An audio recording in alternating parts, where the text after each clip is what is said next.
feel like you might be part of, like something huge, something planned out ages ago. Yeah. Get this. Today, we're diving deep, really deep, into prophecies, right? Okay. About the restoration of the gospel of Jesus Christ, the whole thing, and how the Church of Jesus Christ of Latter-day Saints got going, I'm listening. trying to figure out where you and I fit into this incredible story. Yeah, I'm interested. Prophecies, huh? Yeah. Like, think about this. Ancient prophets, right? Uh-huh. Seeing events centuries later, super detailed too. Isn't that wild? It is pretty amazing to think about prophets foreseeing things so far in advance Yeah. with such detail. It really is. And guess what? We're focusing on this talk. Yeah? By Elder Ronald A. Rasband, from the April 2015 General Conference. I remember that one. He really brings these prophecies to life. Okay, yeah. Like, he talks about Isaiah, right? Uh-huh. Describing the coming restoration, the whole shebang, as, and I'm quoting here, a marvelous work and a wonder. Oh, I like that. Talk about setting expectations high, right? He wasn't kidding. What do you think, though? What makes it so, marvelous? Ooh, good question. Well, for starters, Isaiah wasn't the only one who saw it coming, We've got Daniel, too. Oh, yeah, Daniel. Yeah. Brave guy, right? Oh, absolutely. Unwavering faith. I mean, facing lions and all that. Seriously. Yeah. He had this vision, right? Point straight to the restoration. Right. He was interpreting a dream for King Nebuchadnezzar. Ah, Nebuchadnezzar, that guy. And in the dream, he saw a stone. But get this, it was cut out of the mountain without hands. Whoa, hold on. No hands? Nope. No chisels, no hammers, nothing. A clear sign it was divine, a divine intervention. Wow. And this stone, it eventually filled the whole earth, right? Exactly. It's crazy to think about that, right? Right. One stone filling the earth when we see how big the church is today all over the globe. Yeah, that's a powerful image for sure. And, it's not just a one-time event, this restoration. What do you mean? It's like a constant thing, growing, expanding all the time. That's true. And that connects to some other prophecies too, doesn't it? I think so, yeah. Like Elder Rasband talked about Peter and Paul. They had prophecies about the times of restitution, right? Those are important ones. When everything gets gathered back to Christ, that's what it means, right? Yeah, like a reset button almost. Putting everything back where it should be, God's original plan. Like a big cosmic spring cleaning. Yeah, kind of. And we see it happening now through the restoration and all the people from all over coming to Christ. That's a good point. Like when the Rome, Italy temple was dedicated. Oh, yeah. Powerful moment. All the apostles together in a city. Well, Rome was huge for the early church. Wow, that's a connection I hadn't thought of. Bridging the old and the new, huh? That's it. And at the center, it's all about Jesus Christ, the apostles, their testimonies, all focused on him. Exactly. And it really shows how we're part of this restitution, right? We are. This huge movement to bring everything back to Christ. So there's this other prophecy. Fascinating stuff. Okay, lay it on me. From Joseph of Egypt. Remember him? Oh, of course. The coat of many colors. That's the one. Well, he talked about a choice seer arising in the latter days. The seer. To do the Lord's work, right? Exactly. And who do you think that choice seer is? Well, it has to be Joseph Smith, right? I mean, he was the prophet who really kicked off the restoration. Right on. It's incredible how these prophecies all come together, don't they? From different times, different places, but all pointing to the same thing. This Joseph of Egypt one, though, it's new to me. Choice seer. What's that exactly? Well, a seer in this context means someone who can see into the spiritual realm. Like, they get revelation from God. Oh. So a choice seer, that's someone special. A prophet chosen for a specific purpose, right? To talk to God and then share his will with the world. So it's like Joseph Smith was, chosen even before he was born for this very purpose. That's the idea. Yeah. And in his mission, it connects to another prophecy, too. This time it's from John the Revelator. Oh, John, the one with all the visions, right? Yep, that's him. And he saw an angel, right, carrying the everlasting gospel. Had to fly all over heaven, preaching repentance to everyone. Oh, right. And that angel, that was Moroni, wasn't it? A one and only. And he showed up to Joseph Smith, told him where to find the golden plates. And Bam! The Book of Mormon appears. Another testament of Jesus Christ right there. It all fits together. It really is mind-blowing. Like one prophecy leads to the next. It's like a chain reaction culminating with this whole restoration thing. And that's not all. The Book of Mormon has tons of prophecies too. And guess what? A lot of them are coming true right now. Oh, okay. Things are getting serious now. We're on a roll here. So, Elder Rasband, he also brings up Malachi. Malachi. Yeah, the prophecy about turning the hearts of fathers to children and vice versa. That one's all about family, right? That's it. And that prophecy, get this, connects directly to temples. Temples. Yeah. And family history work, yeah. At the time of that talk, you know how many temples there were? How many? 168. And there are even more now, of course. That's amazing. And they keep building more. They do. Those temples, that's where families get linked together, across generations through these special ceremonies. Wow. So like we're literally fulfilling ancient prophecy when we do temple work. You got it. It shows, too, how we're all part of God's plan. We're living it right now and actively playing a part. That's a powerful thought. Didn't Elder Rasband quote President Nelson in this talk, too? He did. Something about this being the greatest challenge, the greatest cause, and the greatest work happening right now. Powerful words, right? We're not just observers in this. It's our responsibility to usher in the second coming by gathering God's children, sharing the truth of the gospel, all of it, the covenants, the promises, everything. And that gathering is happening all over the world. Remember Jeremiah's prophecy?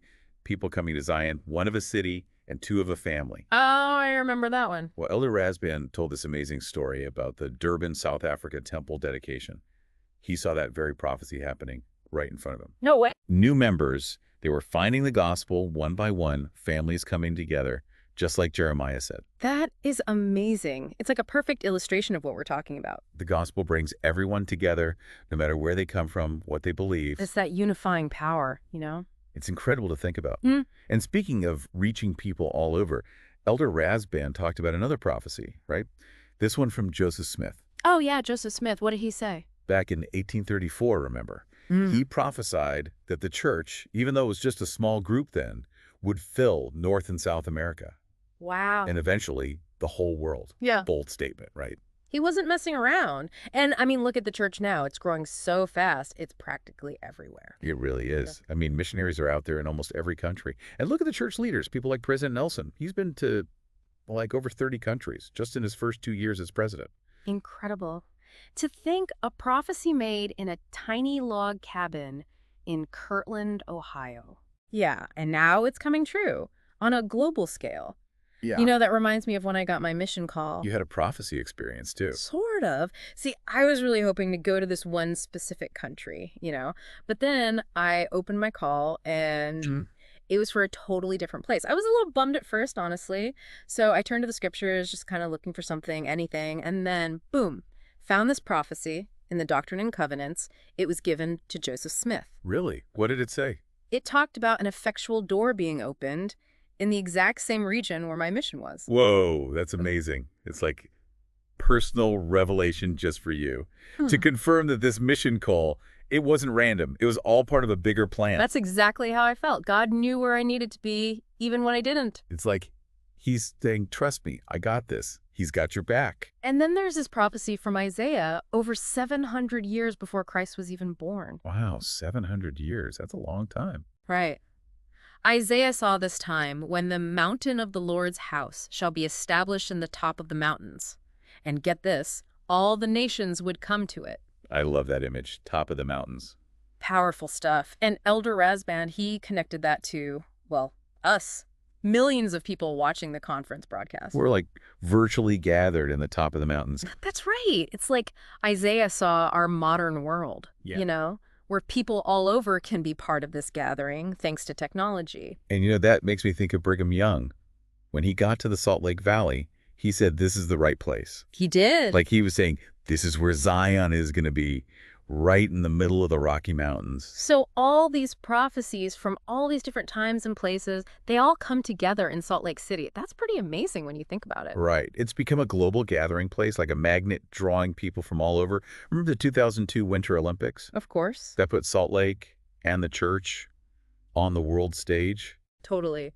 And think about all the world leaders who visit Salt Lake. Presidents, kings, you name it. It's a hub for international diplomacy. And the NAACP meeting with President Nelson, that was huge.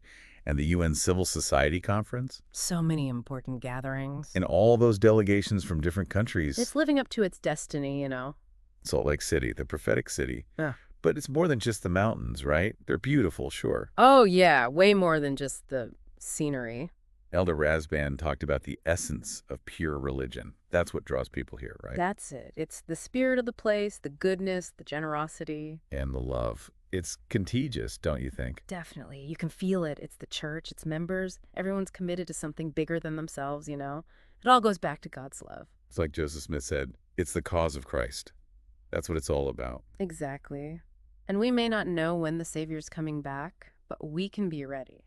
Ready in our hearts, right, and our minds. Exactly. It's about aligning ourselves with God's will, becoming more like Christ, and actively doing his work. That's the kind of preparation that matters. More than just stocking up on supplies. Oh, absolutely. It's about interchange, true commitment to the gospel. That's how we'll be ready to welcome him back. It's about becoming the best versions of ourselves. And the prophecies we've been talking about, they're like a roadmap for that preparation, showing us how God works, how he gathers his people, builds his kingdom, and ultimately overcomes all evil. It's like we're peeking behind the curtain, getting a sneak preview of God's plan, and we get to be a part of it. We do, and when we study these prophecies and really try to understand them, not only are we more prepared for the future, but we find more joy, more purpose right here, right now. That makes a lot of sense. It's about seeing that our lives, even with all the ups and downs, are part of something much, much bigger. That's it.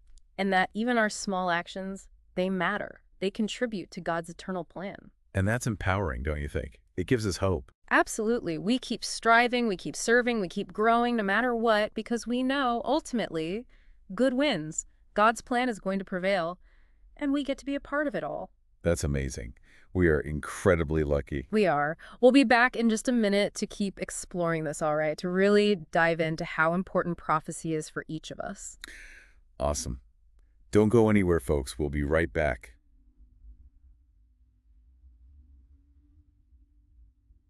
We're back. Still digging into prophecy and how it all comes together, the restoration of the gospel and all that.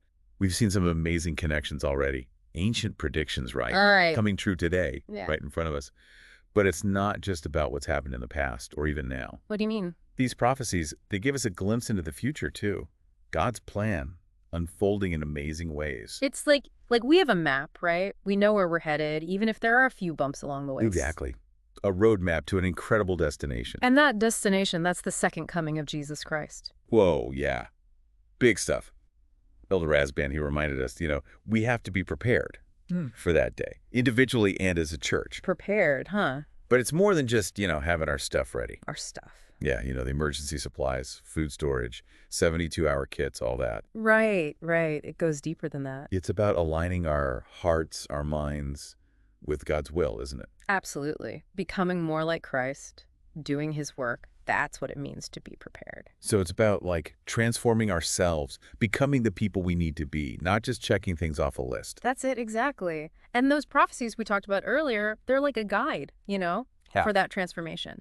They show us how God works, how he brings his people together, how he builds his kingdom, and how good wins in the end. It's like we're seeing behind the scenes, the big picture, God's plan, and where we fit into it all. And the more we study these prophecies, the more we try to understand them, the more prepared we'll be, not just for the future, but for right now. More joy, more purpose. That makes sense. It's about recognizing that our lives, even with all the ups and downs, are part of something so much bigger. And that even our small actions, they matter. They all contribute to God's plan. It's amazing, really. It really is. And it's empowering, too, don't you think? It gives us hope. It does. It pushes us to keep trying, keep serving, keep growing, no matter what. Because we know, in the end, good wins. God's plan is going to succeed. And we get to be a part of it. We are so incredibly lucky to be a part of this. We are. We'll talk more about this and really get into why prophecy is so important for each of us after a quick break.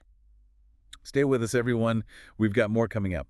We're back, and, we've been talking about all these incredible prophecies. Yeah, that is prophecy. Of the restoration, how the church got started, and, man, it's just, mind-blowing to see these ancient predictions coming true right here, right now. It's not just about the past, or even the present, though. What do you mean? These prophecies, they're like a sneak peek into the future. God's plan, it's all unfolding, and it's going to be incredible. It's like we have a map. Kind of, right? Yeah. We know where we're headed, even if there are some detours along the way. That's a good way to put it. We're on a journey heading towards something amazing. And that destination, well, it's the second coming of Jesus Christ. Yeah, the second coming. Elder Rasband, he talked about being prepared for that day, Hmm. as individuals, as a church. Yeah, But it's not just about having our stuff ready. right. It's bigger than that. It's more about, our hearts, our minds, Yeah, getting those aligned with what God wants. exactly. It's about becoming more like Christ, doing his work. That's how we get ready. So it's about changing from the inside out, becoming the people we need to be, not just, checking off a bunch of boxes on a list. Exactly. And, all those prophecies we talked about, they can really help with that transformation. How so? They show us God's patterns, how he gathers his people, how he builds his kingdom, and how good always triumphs over evil in the end. It's like we're getting a glimpse behind the scenes, seeing the bigger picture, God's plan, and where we fit into it all. And the more we study those prophecies, the more we try to really get them, understand them deeply, the more prepared we are, not just for the future, but for right now. We find more joy, more purpose in everything we do. That makes sense. It's about realizing that our lives, even with all the craziness and the challenges, it's all part of something so much bigger. And that even our small choices, the little things we do, they matter. They all add up. They all contribute to God's plan. Wow, that's pretty amazing to think about. And it gives me hope. Me too. It keeps us going, keeps us serving, keeps us growing, no matter what life throws our way. Because in the end, we know that God's plan will succeed, and we get to be a part of it all. That's an incredible thought. We're really lucky to be here in this time. We are. So as we wrap this up, I want to leave you with something to think about. What prophecy, about the future of the church are you most excited to see happen in your lifetime? That's a great question. I'm going to be thinking about that for sure. Yeah. And for all of you listening out there, I hope you'll do the same. Keep studying those prophecies, keep asking for personal revelation, and keep your eyes open for God's hand in your lives. This restoration, it's a journey, and we're all invited to be a part of it. Thanks for joining us on this deep dive.